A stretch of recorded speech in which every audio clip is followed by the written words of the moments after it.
Hi there, it's me again. I realized I haven't done a video about my new book, She Knows. I was going to read you a couple of chapters and then explain a little bit my book and explain my craziness.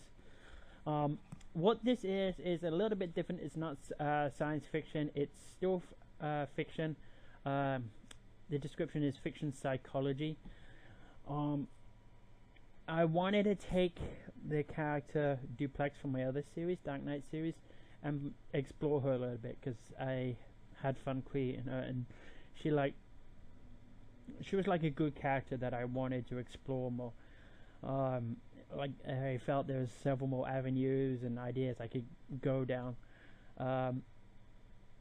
and I like the idea that she could be bad, but she doesn't realize she's bad or evil, and I want to leave it up to the reader and I want to basically put you into the mind of someone like that.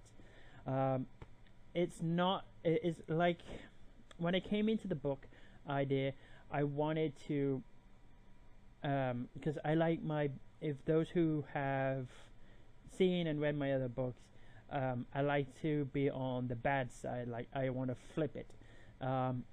So, like we were all seeing those crime novels where you find out how the detectives find out who did the murder and how they solve the case. With this, we flip it. We already know who is the murderer, and I want to take you into the mind of someone like that, and I want you to see for yourself. Now, the whole principle of the book is like people don't know that they're doing bad or evil, and it's up to you or other people who see what you do that determine if it's good or bad. Like with this Donald Trump, is half the people saying he's done bad, the other half saying he's not done bad. So this it's kind of like into that. I want to get into your mind. I want you to get into the mind of the person I've created, and I want you to see or think if she actually knows what she's doing. Like, I want to explore someone that knows that they're bad, but you've got to determine if they actually know it or they don't know it.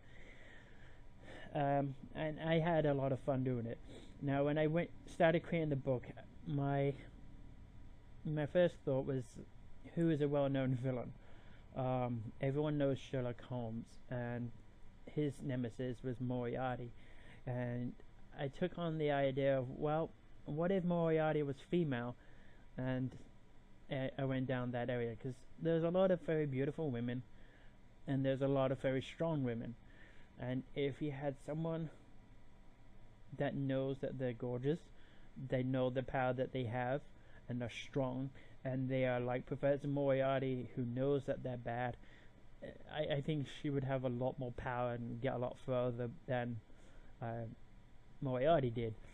So, even though the book doesn't say it, the part one is set in my old hometown, Wyndham, but it's there. People that live there will know it. I'd be like, ah. So I wanted to read a couple of chapters. The original book cover, which was going to be this, got rejected, so it's on the first inside cover. I had to go with a default cover. That's why there was a sudden change. So that's why that is there. Okay. So it's just a short book. It's only like 75 pages. I wanted to cut down from what I was doing before and just go back a little bit and just slowly get back on my feet as I start to write more books. I want to acknowledge my editor, Madeline Burr. Thank you for editing my book again. I really appreciate it. And this book is dedicated to every strong woman. Okay, introduction. It is said nothing is more dangerous than a woman who knows she is gorgeous. She holds power over those around her, those who will bend and melt away in her wake. It is also believed people do not know they are evil. People are doing what they believe to be correct. but only to other people's perspectives is the act deemed good or bad. How can you know one but not the other? If a woman is smart enough to know the power she wields, why is it automatically assumed she would not be aware of the evil inside her? There is evil lurking inside all of us. You may come back with a word like conscience. What do you think it is? What, do you think of vampires with gelled hairstyles and a humanity switch being desperate to take the cure for vampirism? Not having a conscience is not a prerequisite to being evil. You can simply ignore it and turn it off just like a switch. Chapter 2. Dear Journal, as I write this entry today, I fear what is to come. Today my friends Luke, Andrew and Chris came around to ride on my 50cc motorbike in the pit. The pit was mined for whatever resource they could get out of the ground, leaving nothing but a huge hole that eventually grassed over and became a huge pit. There was JCB tires laying around. That is the tires from a digger with a bucket on the back. We call them JCBs as that is the company that owns them. The pit is a nice makeshift dirt track, perfect for my bike. My friends are invited round so I wouldn't be bored, and so they could come to mess around on the motorbike. We won't be allowed to drive for another couple of years as we're only 14, so this will be the closest thing they will get to driving anything for now. However, the bike is not the reason they come. Not the whole reason at any rate. I know it. Oh, there is some fools that don't even realize they've been dragged into a stupor. Not one created by liquor, but one created solely by my sister. She commands power over them, flirting just the right amount, never giving too much to one. Sometimes all it takes is her smiling, and I catch my friends with the strangest smirk on their faces, happy that a girl would smile at them. The fools would do anything for her, if she asked it, and yet this is my sister. I suppose she is nice looking, nice as anyone's sister could be without it getting strange. It is supposed to be my role as big brother to protect her from the flies. Yet, I feel drawn to protect the flies from my own sister, as they have no idea of the situation they put themselves in. In the 2 years her powers will be let loose on the world, and knowing my sister Lynn, based now on how I've seen her toy with boys and girls, I cannot help but wonder what will happen when the world is her audience, not just a high school. I love my sister, and I would defend her. I just cannot help but wonder if there is a limit even to brotherly love. Am I safe due to the fact of being brother and sister? Does this protect me, or am I to be a victim of her prowess as well? I have noticed signs like my friends do, even if they don't realize it themselves yet. From an outsider's point of view, everything she does is so fluid and seems so natural that it's almost poetic, if it wasn't for the method behind the hidden motives. Year 9 of school, the second year of high school in England, you go to jail, until you reach 16 years of age, beginning at 4 and 5, and spending 3 years for first school, 5 for middle school, and 5 for high school.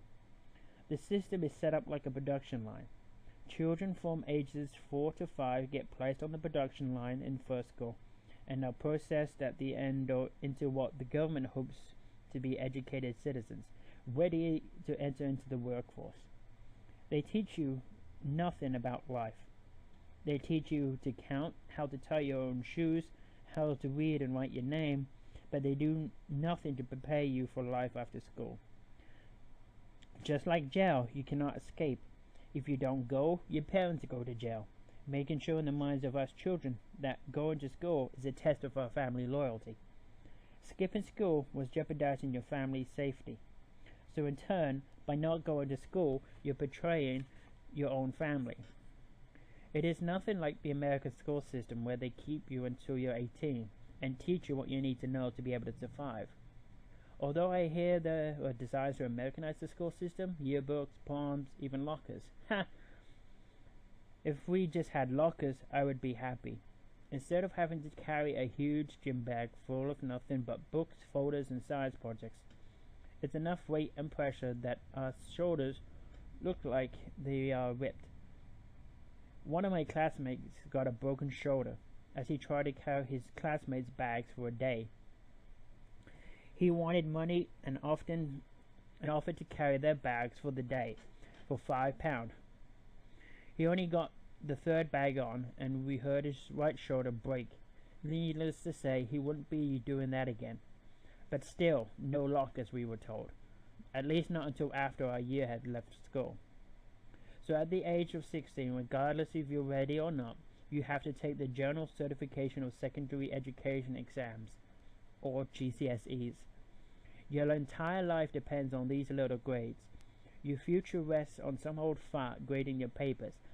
And if he comes into work on a Monday morning like we all do, you know you're just going to be fucked. Because of that, and instead of going to college and studying your course, you have to retake the GCSEs at college. Education is free here until you're 19, so they see if they fail you, it's not such a bad deal. You get 2 years to catch up. And that is just it. Once you are behind, you will never catch up. The people around you will leave you behind. It isn't their fault. It's how the system works. If you want the job of your dreams, once you leave school, it's everyone for themselves. For 16 years, just like jail, you have someone telling you what to do, where to go, how to do it, where to shit, when to eat, how to sleep, when to do work at home. Then suddenly they throw you out and leave you to fight against the rules. For 14 years of our 16 years, I've seen my sister's power grow, and how she saw people listened. Girls and boys gave everything to try to be her. She wasn't the stereotype where she was the glamour girl, obnoxious, standing out to make sure everyone noticed her. People noticed her just by looking and seeing her. She isn't a cheerleader. In fact, she hates that type. We have no cheerleaders or any sport teams that would need a cheerleader, unless you count girls' hockey, basketball teams, or the boys' soccer cricket team. No, she was the perfect wolf in sheep's clothing. She blended in, never drawing attention to herself. First came the girls just wanting to be friends. Sure enough, she surrounded herself with them. Oh, I'm sure there was some that she considered friends. However, she never considered them anything above a pet. She made sure she did all schoolwork that was assigned to her, making her untouchable by the staff. She never set a foot wrong, except for normal things girls go through that age, I suspect. In year 8, the first year of high school, one of the older girls from year 10, who was at least 5'8", came storming up to Lynn, knocked her books out of her hands, and pushed and shoved her, trying to get her to fight back. It was masterful. Lynn just stood and shed one fake tear, which made her attacker overconfident, not noticing Mr. Wadlow, the assistant headmaster, behind her. The older girl went to hit my sister, and he caught her fist just as she had started to swing. Oddly enough, that same day, I saw my sister come out of the girls' bathroom in the south block, the block that held all the science labs. She had a red mess over her mouth and hands. I asked her if she was okay, but she simply told me it was an accident during science class. An hour later, the bell sounded announcing us to the hall.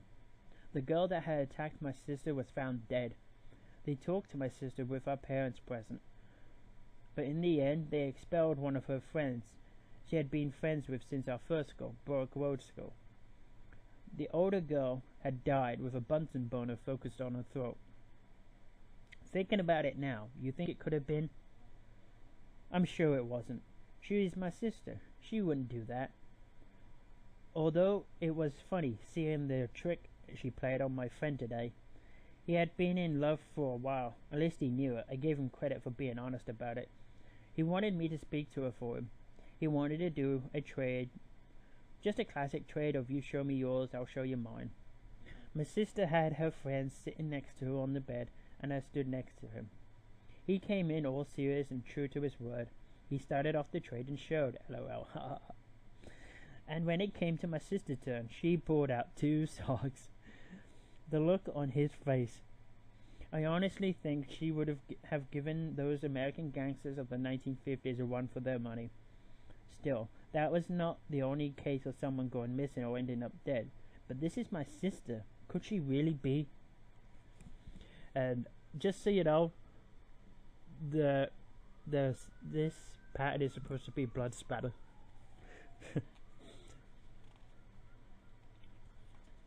Chapter 3.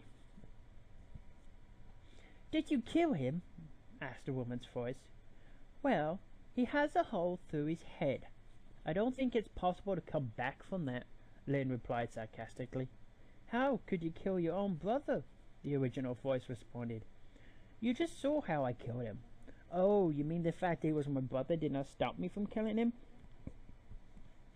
Well, you read what he was writing. If anyone else read that, they would get the one I did.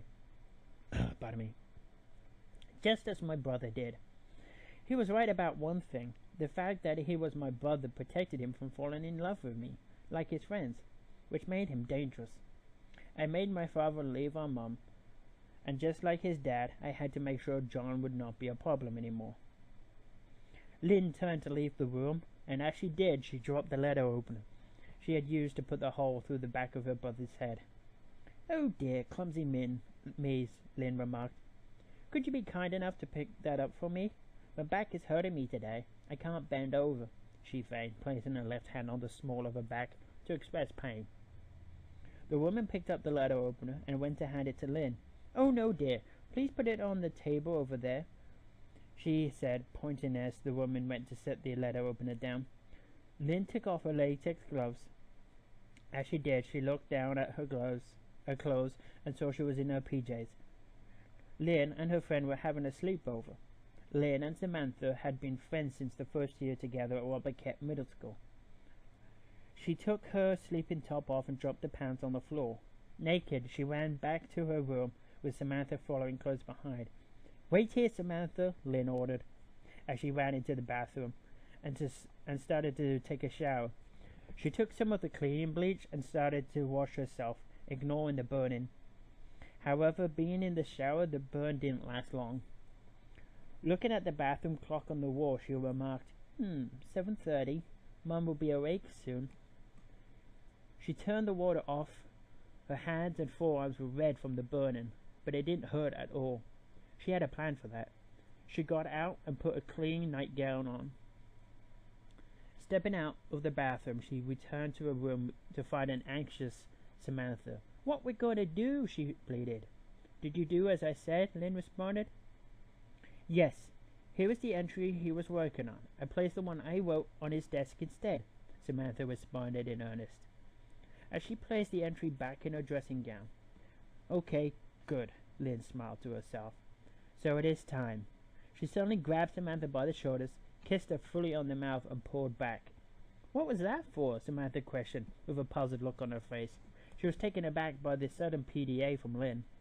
For being a friend. Instantly, after saying that, Lynn spun on the spot and ran into her brother's room and screamed at the top of her voice. She screamed and screamed and screamed. Her mother came running into her son John's room to see Lynn cradling her dead brother's body, still warm to the touch. Mom, call 999, call for an ambulance, Lynn sobbed, her words unclear.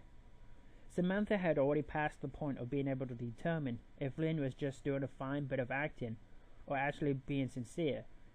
She stood and watched as Lynn's mother ran to the phone. The police, although annoyed that the scene had been disturbed, waited for a doctor to come, gently lift Lynn away and take her to her room. The doctor prescribed her a sedative. Samantha made some kind of gesture she would leave, but the police stopped her from leaving. The police sergeant, Sergeant Wilkinson, stated that everyone was a witness. No one was allowed to leave until they had been questioned and until the police had salvaged what little they could from the crime scene. I don't understand. Witness for what? Is it not clear it's suicide, Sergeant? Said the mum, still sobbing. Whatever this is, it's not suicide, ma'am. They did a piss-poor job making it look like a suicide. Then he quickly added, beg your pardon, ma'am. He realized he was accidentally being rude. He could talk like that to the people under his charge, but not to civilians. How do you know? The mum asked. as she gave Samantha an inquisitive look. Besides John, only my daughter and a school friend and myself were here. We will look for any signs of forced entry, ma'am. However, if you forgive me, I'm afraid we have to follow protocol. He stood up, looked to one of his female constables, and waved for her to come to him. Do you consent, ma'am? Sergeant Wilkinson asked with forced politeness. She nodded, and the female constable proceeded to pat her down and began to search. Not that she could hide much wearing her dressing gown. Sir, I will go put the kettle on, sir. To help for the shock, said a fellow constable. He had been jotting everything said down onto a notepad, as well as recording the conversation on tape. Sergeant Wilkinson nodded. I'll show you where the bags are, constable, said Samantha, sounding a bit too nervous, and the sergeant picked up on it. My dear, can you tell me what you and your friend were doing last night? Samantha didn't get to respond. Instead, Lynn's mom interjected. Sergeant, you cannot ask her anything without her parents present. I can assure you she was with my daughter all last night. I could hear them. Anything else, you need to wait for her parents. I have to question her in front of her parents, but I do not need yours or her parents' consent to do a search. Will you bear witness, or would you like one of my constables to be witness? The sergeant replied, with a rather frustrated tone. He thought to himself, didn't she realize her son was killed? Why slow the progress down? She nodded. As she did, the female constable who searched her earlier went to do a light pat down on Samantha. It's okay, dear. It'll be over really quick. Just something we have to do, you understand. The constable, with both hands, felt the size of Samantha's dressing gown, and found nothing. She felt along her stomach region and heard something crinkle. What is that, dear? A list of boys you like and dislike? The female constable asked with a wink. The constable reached in and poured out the blood-stained paper. Sir! She instantly shouted, looking aghast. She held the paper by the corner between two fingertips, waiting until it could be placed in an evidence bag. Was it a love letter he was writing to you? The female constable remarked, refusing to believe Samantha could be guilty of murder. What did you do? Lynn's mum shouted. Samantha attempted to plead the paper wasn't hers, just as the sergeant stepped in. Too bloody white it's not yours. I think for the time being you need to be taken into protective custody, Wilkinson stated, seeing the glare from the dead boy's mum. Since Samantha was only 13, and she had yet to reach her 14th birthday, they didn't put cuffs on her, and just escorted her to the car. The forensic team arrived soon. As they started to collect the evidence, including Lynn's pajamas, they found the weapon. Sergeant Wilkinson was convinced after no false entry was discovered. He grew more confident about the person guilty of the crime he had already taken into protective custody. The sister, Lynn, was covered in her brother's blood, but she was holding him as his people found the body. She had been in too much of a state, so the doctor blocked him from talking to Lynn for at least 48 hours. By the time that deadline came and went, it grew less and less important to speak to her. They found the weapon used, covered in Samantha's prints, hidden in Lynn's pajamas. They believe it was an attempt to discredit Lynn and pin it on her as the murderer. In the end, Samantha was sent to the sentence of Her Majesty's pleasure. For children, this means go to a detention center until the Queen or King of England pardons you. On the day of Samantha's 18th birthday, she would be transferred to an adult jail.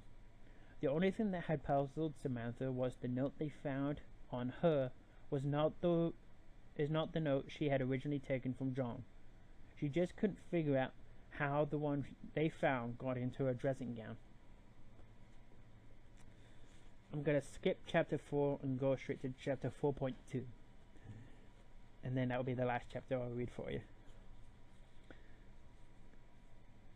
Down on the Old Burke Road, there was a huge open play field called the Rec that the town used for playing soccer games. There were 3 huge areas where you could play 3 separate games of soccer, with 2 of the fields at regulation dimensions. There were also tennis courts and a smaller play area with a sandpit for the younger kids.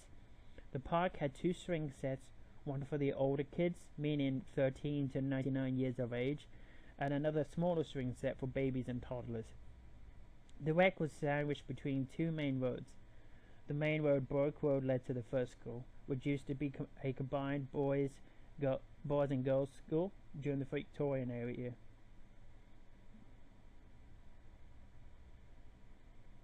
Okay.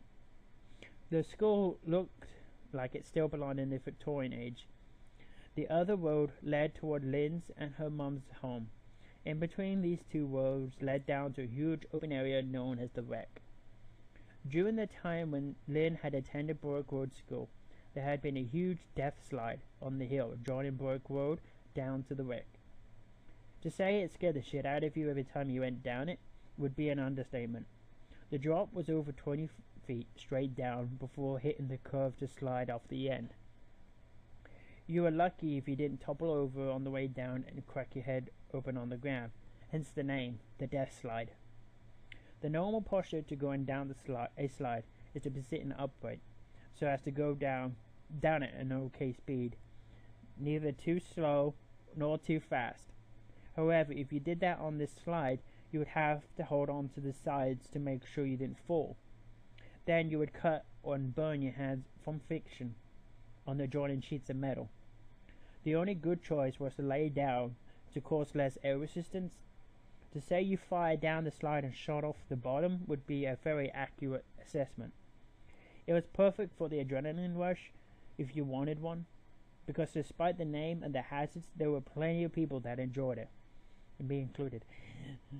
Though eventually the conservatives got their way. The mother of the one boy who did split his head open led to the slide being taken away, and eventually the hill grassed over. Many people to this day still mourn the loss of that slide. When not playing soccer, kids could go hide in the trees along the surrounding border to play hide and seek, or boys could take their girls into the woods for some alone time. Others would just sit on the grass and talk to their friends. Some just sat on the swings and attempted to swing the entire way around the bar overhead. It was a cold, windy June 1st in England's summer.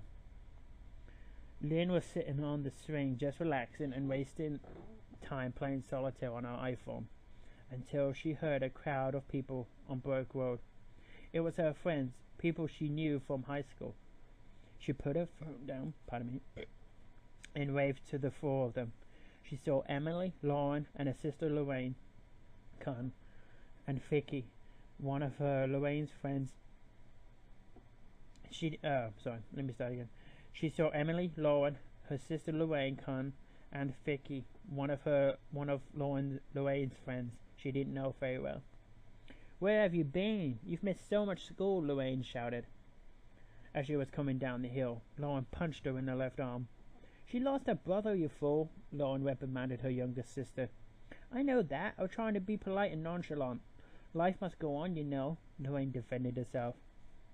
"Never mind them. How are you doing?" Emily asked. When they finally made their way down the hill, Emily came across to where Lynn was sitting and instantly poured out a 20-pack of Marlboro Menthols. She opened the lid and pulled out 4, and then shook the box, jolting one more free for, and offered it to Lynn. "Thanks," Lynn said. She pulled out a rolled-up piece of paper and the spare lighter she had in her left pocket. "So you're not coming back to school?" Vicky questioned. "Not for this year. I've been given all the work I missed, and I'm doing it from home. I don't have to go back until next year starts," Lynn replied. She finally found her lighter and lit one end of the rolled-up piece of paper. Lynn proceeded to light her cigarette and passed the paper on to Emily for her to light her own. "What is that on the other end?" Emily asked, noting the red stain as she passed the paper to Lauren. "My brother's blood," Lynn responded. This made everyone freeze and stare at Lynn. "Don't let it go out before you start your smokes," Lynn insisted. "What is it?" Emily demanded. "A fake note Samantha tried to plant to make it look like I was the murderer. The police allowed me to keep it," Lynn lied, with a matter-of-fact tone. She got up and walked down to Vicky to recover the paper. As she walked back over, she watched it burn all the way to ash before dropping it to the playground's hard mats, just before the wind blew out the remaining flame and swept the pieces away. What a little bitch! I just never knew Samantha would be capable of doing that. Do you know why? Lauren asked. Yes, turns out they are, or were, my brother and sister. Well, half brother and sister. John found out and never told us, Mum and I. We have the same dad, but John's mum was Samantha's mum, Lynn explained. So why kill him? Lorraine inquired. They think because he was about to come clean to us. The letter he was writing, they caught on her. He described her as his half-sister, and she was also responsible for the girl that picked on me at school for killing her. Mr. Walker came round to speak to Mum and I about John and myself. He said we didn't have to worry about school. I could take as long as I wanted, and if I wanted, they would be prepared to let me take the GCSE exams over the break, then just not go back to school at all. It's a very tempting offer. I know I could pass them easily. I just do not know what I would do after. Lynn finished. School wouldn't be the same without you around, Lorraine stated. Yeah, she is right, but still, it is just 2 more years, and we would be out, Lorraine commented. What could you possibly learn in 2 years that you don't already know, Lynn? Emily calmly asked. If it was me, I would do it. You would have the extra time to plan. If you want further education, you got a 2-year head start over all of us. You could complete any 4-year college for free. Like she's thinking about college now, argued Vicky. I would travel if I was her. Rubbish, where would she go? To everyone else, she'd be a 15-year-old girl out of school. Not old enough to smoke, not old enough to be with a boy, Lorraine countered. However, Lynn interrupted her. No age limit has stopped me from being with any boy. I don't think it would start now. Besides, I can look 18 if I really wanted. We all could. She paused to take a choke on her cigarette in her hand. I just don't know if I want to do it, or where I would want to go. There is security in staying in school. I don't have to think. Everything is done for me. What would you do for money? Work? Emily asked, with a genuine concern. Don't you remember last month? We went up to the city on the bus with virtually no money. How did we get into the clubs? Lynn asked her. Showing our tits to the bouncer, Emily stated simply. How did we get drinks? Lynn asked, next in a calm tone. Having the men get them for us? Lorraine jumped and exclaimed. She had a smirk on her face from the memory of it. So, you're planning on getting through life on the elbow of a man and flashing your junk at people? What happens if the bouncer is a woman? Argued Emily. Women are the same. Show your tits and kiss them, Lynn countered. They'll be too confused and concerned someone saw them, flattered and feeling good. You know how it feels to be kissed, right? Sure, I've kissed boys lots of times. We all have. Emily looked towards the others, receiving nods as confirmation. Not that it's... No, that's not it at all. Look, you're all straight, right? Lynn paused as everyone answered her question with a nod. Right then. She got off the string and stood in front of Lauren. Lauren sat on the third string, just looking at Lynn, wondering what she was going to do. The other girls were watching intensely as well. Lynn slowly walked up first, and when she was about 4 steps, she leapt forward, held Lauren's back tight, and gave her a full, passionate kiss. Stunned at first, Lauren made an initial attempt to resist, but very quickly gave up fighting. She started to enjoy it as she held on to Lynn. It was a slow kiss with Lynn, staring into Lauren's eyes. Lauren closed her eyes to better enjoy the kiss. Then suddenly it stopped as quickly as it started. Quickly, without thinking, what's your name? Where are you? Lynn demanded. What? Wait, what? Lauren stammered. I believe that proves my point. Even though she is a straight woman, there is being kissed and then there's being kissed passionately. Men do it all too harshly. If men ever developed kissing skills like that, we all would be at the mercy of their charms. However, as you see, soon as I stopped, Lauren was disorientated. She was into the kiss. She didn't notice I unclipped the front clasp of her bra, Lynn finished proudly as she stepped away. What? Lauren quickly pulled her top and looked down to see it was true. The cups to her bra fell aside as the top holding them in place was pulled away, for her to see the truth of Lynn's words. Are you a lesbian? Lorraine asked. No, just confident, Lynn replied. How did it feel? Good, right? You took me by surprise is all, Lauren responded hurriedly in a defensive tone. Yeah, but you soon relaxed and enjoyed it. We all saw you hugging her back, said Emily. Before Emily could turn back to notice, Lynn repeated the experiment on Emily. Emily didn't even resist this time. By the look on Emily's face, it was over all too fast. Quick, without thinking, what is the day after tomorrow? Lynn demanded as she broke away. Wednesday, Emily guessed, which received a chuckle from the other girls. Today is Wednesday, silly, stated Vicky, laughing. How did you learn to do that? Emily asked. I'm a woman. Every woman knows. Well, should know, Lynn responded as she sat back down.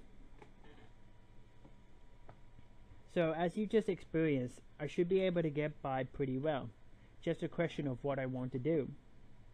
Why don't we head into town and show you how handy that skill is? You are hungry, right? Lynn asked. Sure, I can eat, Emily replied as they began to stand. Okay, so we'll get food from the Chippy. Big Fry, or do you prefer the other place? Lauren questioned. Big Fry makes better fish, Lauren answered for them. How are we going to pay for it? Vicky asked. Were you not paying attention? Lynn answered Vicky's question, sounding annoyed. Sure, but you can't go around kissing everyone. It won't work, replied Vicky. She didn't get an answer, just a stern silence as Lynn walked off, with determination, followed by the others. They got into Market Street, which had all the main shops, Woolworths, 3 pubs, the Cross Keys, White Hart, Green Dragon, and 2 Chippies, not to mention the banks and a mini supermarket, as well as a one-stop convenience store. They passed Woolworths on their way as Lynn spotted Andrew and Luke. Lynn pointed. That's our meal ticket. Vicky held her breath and didn't say anything, deciding to give her the benefit of the doubt. Hey boys, Lynn winked, started flirting, and batted her eyes. She rushed up and hugged them both. Lorraine and Lauren followed suit, smiling as much as they could without looking constipated. Hey, do you have any money? Lynn asked. Us girls are hungry. I've only got 2 quid, Luke said. Andrew stayed silent. That would do. Could you lend it to us? We'll be very grateful. Very grateful. Lynn unbuttoned the top 3 buttons of her shirt to allow them to see plenty of skin, just enough to get the hint across to the dumbest of boys. What are you even doing here? Vicky asked aloud. Lynn shot a furious look as one of the boys started to respond. Just hanging around. We're going to get something from the store for my mom, then head over to work on Luke's bike, Andrew said. You're using your own money to buy groceries? Lauren asked. No, Mom gave me a tenner. Andrew patted his pocket holding the money.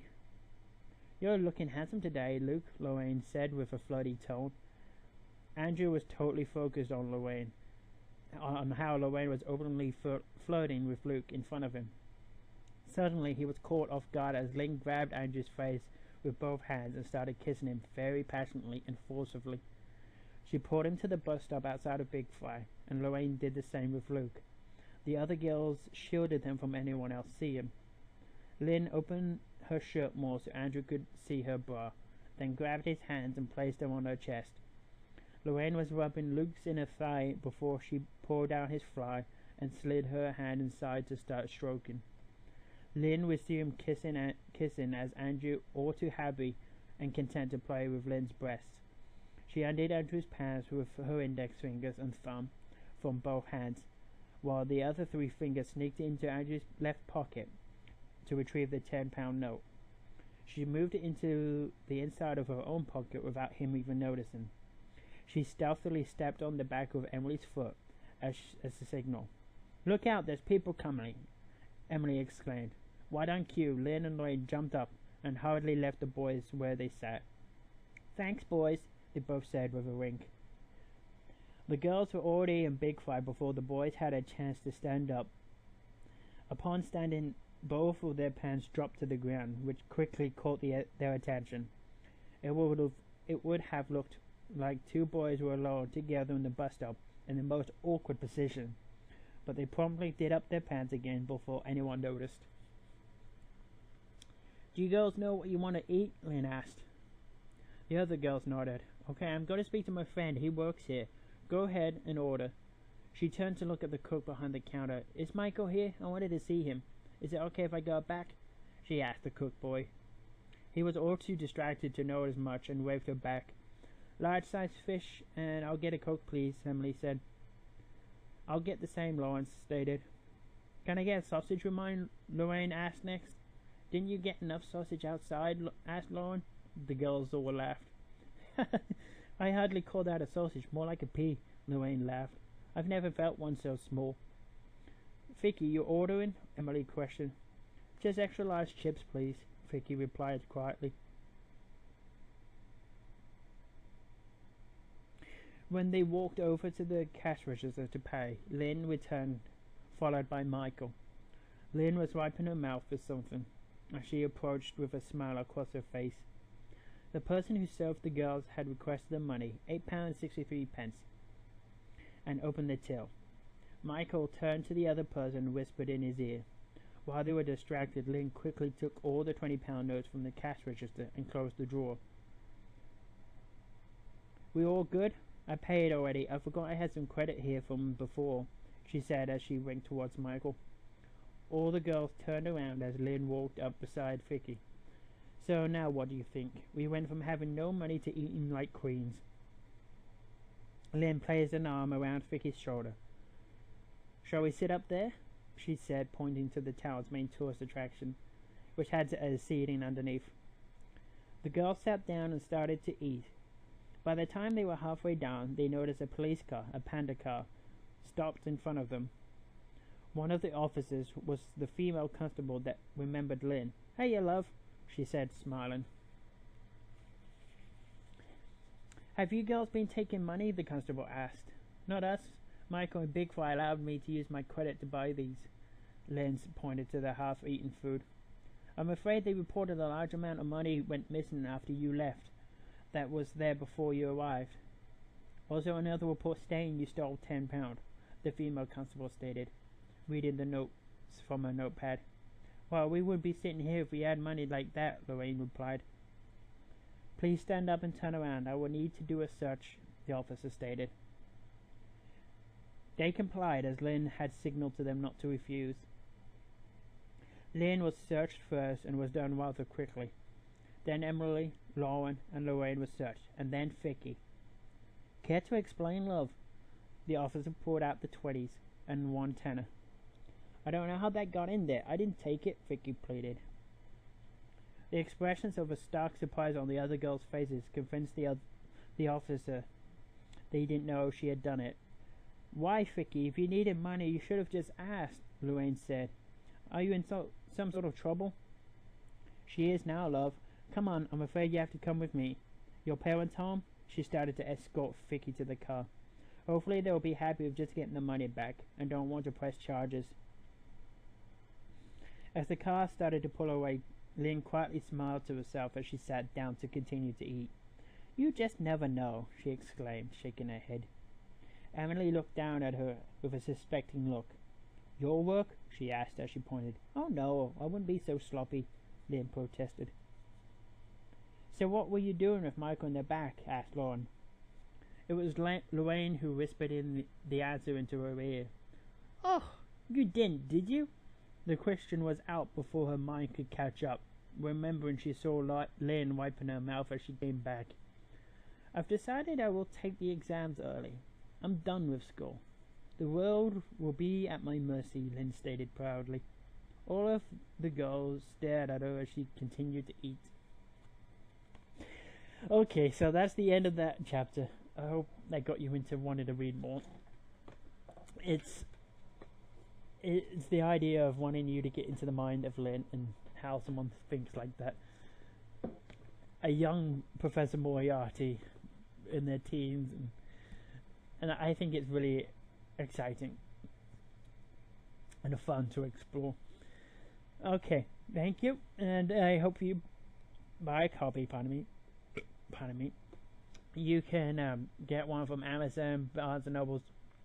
There's also Prominent Library, and so much more places you can buy from. So $10.99 for the book. There is e-reader on Amazon, and there's going to be an audiobook at the end of this month. So I hope you consider picking up a copy. Thank you. Have a good day.